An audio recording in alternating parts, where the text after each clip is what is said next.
Alors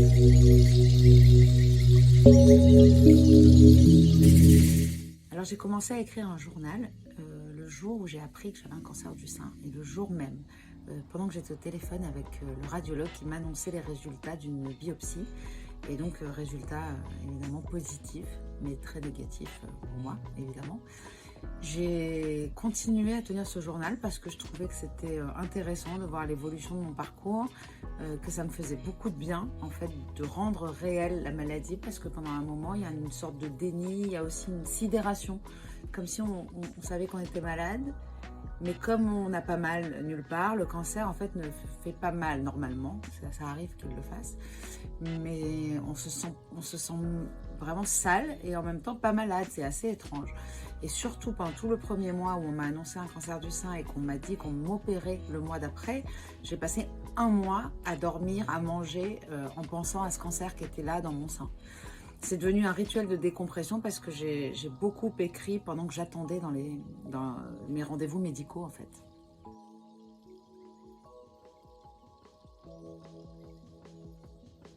Il faut savoir que quand j'allais aux rendez-vous médicaux, je notais ou j'enregistrais tout ce qu'on me disait parce que j'étais toute seule, encore une fois à cause du Covid, on n'avait pas le droit d'être accompagné, et donc je disais oui, oui, oui, mais je rentrais chez moi et je ne savais plus de quoi il en retournait.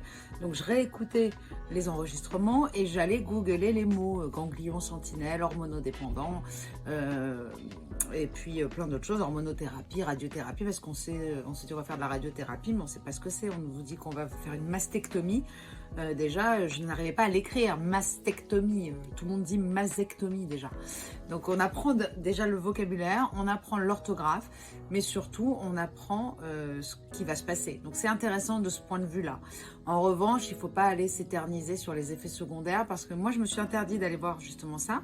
Est-ce que c'était une erreur ou pas? Je ne sais pas encore. C'est vrai qu'il m'a manqué des informations, mais j'aurais préféré qu'elles viennent du corps médical. Je pense que les effets secondaires, il ne faut pas aller voir, parce qu'on peut aussi se créer soi-même ces effets secondaires en sachant qu'ils peuvent arriver. Donc j'aimais bien avoir des petits rituels un peu méditatifs, relaxants, parfois un peu chaman, j'allume des bougies, je mets des pierres. On a cette impression de pouvoir agir sur la maladie, alors que c'est à peu près faux, on va dire.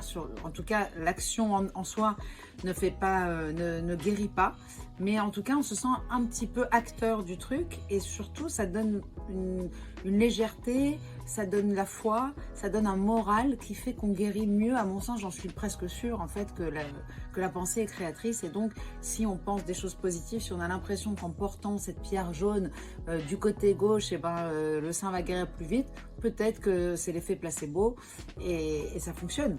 Les tirages de cartes, moi j'aimais beaucoup parce que ça faisait parler mon intuition. Je pense pas être médium, donc je ne pense pas être médium, donc je tirais les cartes. Mais ce qui est intéressant, c'était de voir ce que mon intuition, si je laissais parler un petit peu mon cœur, qu'est-ce qu'il allait me dire. Et finalement, mon cœur me parlait.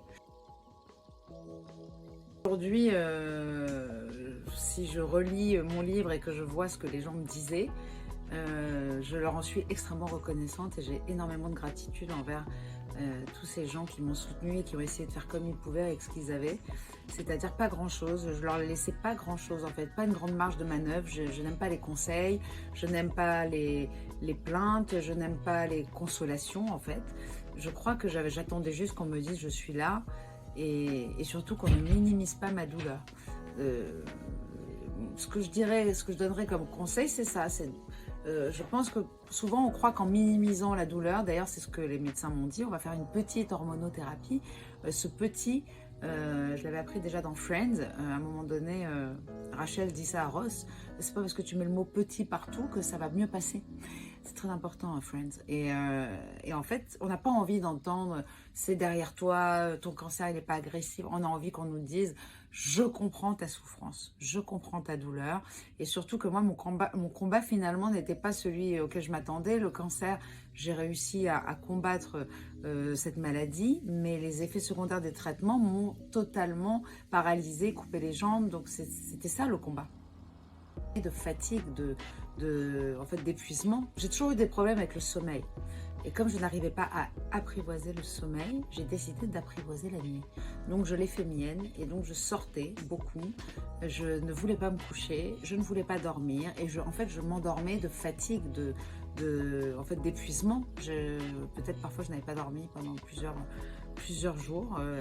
Voilà, ça c'était une autre vie, une vie d'addict que j'évoque beaucoup dans ce livre parce que c'est très important de savoir que la maladie du cancer, elle est peut-être ponctuelle, mais que celle de l'addiction, elle reste toute la vie. Donc c'est un combat que je mènerai jusqu'au bout. Même si ça devient de moins en moins compliqué de le mener, ce combat, finalement, ça devient plus une habitude, des mécanismes qu'on met en place. Et ces mécanismes, ils m'ont aidé énormément à combattre aussi la maladie du cancer. La nuit, en fait, ça a été compliqué après l'opération parce qu'on ne trouve plus une seule position pour dormir. J'avais mal, vraiment très mal. J'avais pas l'habitude de dormir sur le dos. Et finalement, je me suis habituée petit à petit à dormir sur le dos. Donc c'est ça aussi que j'aimerais dire aux femmes, c'est que le corps s'habitue à tout, que nous, on s'habitue à tout et que c'est pas parce qu'on ne dort pas sur le dos qu'on va plus jamais dormir. Et finalement, je me réveille beaucoup moins ridée, par exemple. C'est hyper important.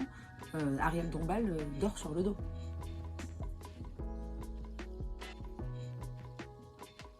Je ne me considère pas comme experte du cancer du sein, je commence à me considérer un peu comme experte des épreuves parce que je me rends compte que je les transcende finalement, alors qu'au début elles me semblent une montagne et que je me dis j'y arriverai jamais. C'est ça que j'aimerais dire aux gens qui traversent des épreuves douloureuses déjà en général, c'est-à-dire qu'il faut regarder plutôt le présent, regarder les pas qu'on fait plutôt que ce qu'on va devoir gravir. Et pour le cancer du sein, je connais pas tous les tenants et les aboutissants. Des femmes ont des cancers extrêmement violents, agressifs. Moi, j'ai pas fait de chimiothérapie, par exemple. Donc, moi, je peux vraiment parler que de ce que je connais, c'est-à-dire de l'ablation d'un sein, d'une radiothérapie, de l'hormonothérapie.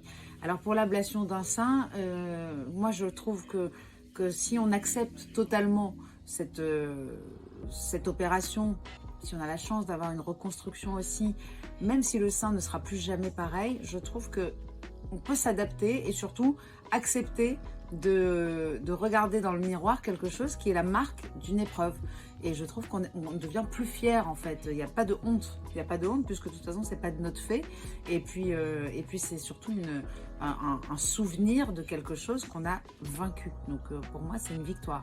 Pour ce qui est de la radiothérapie, il y a et l'hormonothérapie, il y a beaucoup de choses à faire en médecine intégrative, c'est-à-dire tout ce qui concerne les problèmes de sommeil, d'articulation, de bouffées de chaleur. L'homéopathie, l'acupuncture et la naturopathie m'ont beaucoup aidé, notamment sur un régime alimentaire anti-inflammatoire qui peut vraiment aider pour les articulations. Et pour ce qui est de la santé mentale, qui pour moi était le plus dangereux et le plus difficile à surmonter, je pense qu'il aurait fallu que je sois suivie plus tôt. Donc j'ai été suivie finalement par des psychiatres, des addictologues. Voilà, chacun a son histoire et il faut un petit peu se demander de quoi on a besoin. Est-ce que vous sentez que vous sombrez? Est-ce que vous sentez que vous avez une baisse de morale, une baisse de libido? Enfin, quoi qu'il arrive, il y a des spécialistes et il faut trouver les bons. Les antidépresseurs, pour moi, ont été salvateurs parce qu'il n'y a pas de honte à combattre un traitement chimique par un traitement chimique.